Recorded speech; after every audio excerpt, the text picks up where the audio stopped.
तो फ्रेंड आज की वीडियो सीरीज के अंदर हम डिस्कस करने वाले हैं सी ट्यूटोरियल के अंदर हम लोग जानेंगे कि मेन फंक्शन क्या होता है। इससे प्रीवियस सेक्शन में हम लोगों ने कमेंट्स के बारे में डिस्कस किया और मेन फंक्शन बेसिकली जो प्रोग्राम का स्ट्रक्चर था हमारा उस स्टेटमेंट का one of the most important part है। तो ये आखिर होता क्या है, तो सबसे पहला इसके अंदर पॉइंट आपको मिल रहा है कि मेन इज अ फंक्शन, यानी ये क्या है, ये एक फंक्शन है and it is a container for a set of statement. यानी ये क्या करता है, कंटेनर का काम करता है जहां पे हम डेटा को स्टोर करते हैं किसी भी स्टेटमेंट के लिए।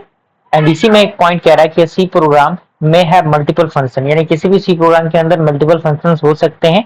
And all the statement that belong to the main are include within a pair of braces, यानी जितने भी स्टेटमेंट जो बिलोंग करते हैं मेन फंक्शन को वो इंक्लूड होते हैं किसके बीच में, ब्रेसेस के बीच में। जैसे कि हमने फर्स्ट प्रोग्राम के अंदर बताया था कि इसमें आपको मेन मिला होगा, जैसा कि मैं अभी आपको थोड़ा सा दिखा देता हूँ। जैसे आप यहाँ पे देख सकते हैं, यहाँ पे मेन फंक्शन आपको मिल रहा है, करली ब्रेसेस के अंदर जितना स्टेटमेंट है आपको दिख रहा होगा, तो वही यहाँ पे पॉइंट कह रहा है। अगला पॉइंट कह रहा है कि main function always returns an integer value and hence there is an int before main, यानी जो मेन फंक्शन होता है हमेशा क्या रिटर्न करता है, कि इंटीजर वैल्यू रिटर्न करता है। और यही कारण है कि an int before main function, यानी यही कारण है कि इंट को डिक्लेयर किया जाता है मेन फंक्शन से पहले, जैसा कि प्रोग्राम में आपको दिखा होगा अभी। उसका कह रहा है कि it is also known as return type of the function, यानी ये return type of the function कहलाता है।